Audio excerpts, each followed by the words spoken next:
PTI इस मकसद में कामयाब नहीं होगी। ये उसका मकसद भी है, उसकी ज़रूरत भी है उन लोगों की, और वो इलेक्शन में क्योंकि ना तैयार हैं ना इलेक्शन लड़ सकते हैं। 9 मई के हवाले से उनकी पोजीशन जो है पब्लिक में एट लार्ज में ख़राब हुई। अब वो मुख्तलिफ बहानों से, जैसे यहाँ पिटीशन दी, स्टे ले लिया और इसी तरह से और मामलात हो रहे हैं, तो इसमें पीटीआई को बिल्कुल भी मौका नहीं मिलेगा। इलेक्शन अपने वक्त पे होगा। वकला को टिकट देने वाला उन्होंने एक नारा लगा दिया है, लेकिन ग्राउंड रियलिटी है, हर शख्स हर काम का माहिर नहीं होता। ये जो मुतालबा आया है कि चीफ इलेक्शन कमिश्नर को रिज़ाइन कर देना चाहिए, ये बड़ा ही बेमानी सा है, इसकी ग्राउंड नहीं है। चाहे दोस्त हो चाहे दुश्मन हो, उसके मुस्तकबिल को अच्छा ही देखना चाहिए, लेकिन जो कुछ उन्होंने किया है वो अल्टीमेटली फेस तो करना होगा। सर, इलेक्शन आ गए हैं, पीटीआई राय फरार करने की कोशिश कर रही है, कभी सुप्रीम कोर्ट, कभी कुछ। आप एज अ वकील क्या कहेंगे, क्या वाकई पीटीआई अपने इस मकसद में कामयाब हो जाएगी फेक प्रोपेगेंडे में? बिस्मिल्लाहिर्रहमानिर्रहीम। देखें, पीटीआई इस मकसद में कामयाब नहीं होगी। ये उसका मकसद भी है, उसकी ज़रूरत भी है उन लोगों की, और वो इलेक्शन में क्योंकि ना तैयार हैं ना इलेक्शन लड़ सकते हैं। 9 मई के हवाले से उनकी पोजीशन जो है पब्लिक में एट लार्ज में ख़राब हुई। तो अब वो मुख्तलिफ बहानों से, जैसे यहाँ पिटीशन दी, स्टे ले लिया और इसी तरह से और मामलात हो रहे हैं, तो इसमें पीटीआई को बिल्कुल भी मौका नहीं मिलेगा। इलेक्शन अपने वक्त पे होगा, और नून लीग ने तो बिल्कुल अपनी तैयारी कर ली है। नून लीग के लोग पुरजोश हैं। मैं अभी कराची में सेमिनार करके आया हूँ बार में, तो कराची बार में सेमिनार था जिसका टाइटल था सिंध का रोशन मुस्तकबिल नवाज शरीफ।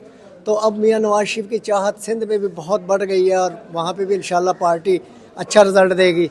तो ये लैतो लाल के हरबे हैं, ये इससे होगा नहीं। सर, दूसरी बात ये कि पीटीआई वाले कहते हैं कि इस दफ़ा इलेक्शन में पीटीआई जो टिकट देगी ना, वो बड़ी तादाद में बुकला की होगी।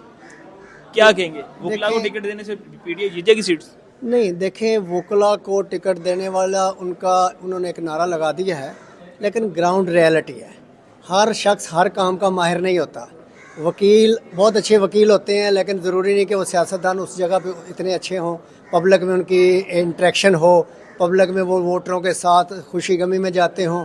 तो बस वो खड़े करने वाली बात है। वो तो ज़ाहिर हर पार्टी में वकील होते हैं, हमें पार्टी कहे तो हम भी लड़ लेंगे, लेकिन वो पार्टी की एक अपनी पॉलिसी होती है। क्योंकि उनके पास इलेक्टेबल्स भी नहीं है, उनकी इलेक्शन की तैयारी भी नहीं है, और वो इलेक्शन लड़ने की किसी पोजीशन में नहीं है, तो इसलिए वो हरबे भी कर रहे हैं।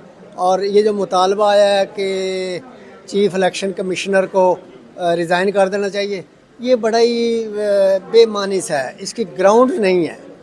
इसकी ग्राउंड्स होनी चाहिए ना, कोई बज़ाहिर कोई इसकी ग्राउंड्स नहीं है। Sir, Imran Khan as a वकील, इमरान खान का मुस्तकबिल क्या देखते हैं आप? देखें, एज अ वकील मुस्तकबिल तो इंसान को अच्छा ही देखना चाहिए, चाहे दुश्मन हो चाहे दोस्त हो। नहीं, चाहे दोस्त हो चाहे दुश्मन हो, उसके मुस्तकबिल को अच्छा ही देखना चाहिए, लेकिन जो कुछ उन्होंने किया है वो अल्टीमेटली फेस तो करना होगा। तो जो बीज बोए गए हैं वो फसल काटनी है। बाकी कौम भी तो उसी फसल को काट रही है ना, जो बीज उन्होंने बोए थे नफ़रत के, इंतकाम के। तो अब ये इसके असरात ज़ाहिर उन्हें फेस करने होंगे, और उनकी लॉन्ग टर्म सर्वाइवल नहीं है, क्योंकि बेस मजबूत नहीं है।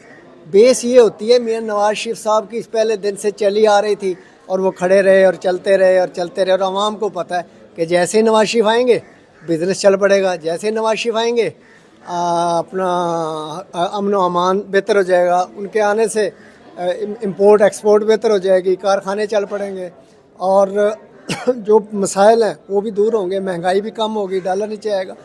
तो ये सारी चीज़ें नवाज शरीफ के एक्सपीरियंस पे, साहब का तजर्बा जो है, माजी जो है, उसको मद्देनज़र रखते हुए ये है कि नवाज शरीफ साहब वज़ीर आज़म बनेंगे, और विद इन 2 ईयर्स, 2 साल का मैं मैक्सिमम टाइम दे रहा हूँ, 2 साल में लोग खुश हो जाएंगे कि जी नवाज शरीफ ने कर दिखाया।